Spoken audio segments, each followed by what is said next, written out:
Ahojte! V dnešnom videokurze si ukážeme, ako si doma vieme pripraviť naozaj vláčny a šťavnatý tortový korpus. Spoločne ho doplníme o krém z bielej belgickej čokolády, o maliny a karamel.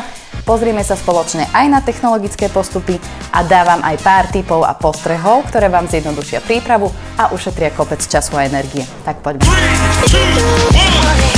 2, 1.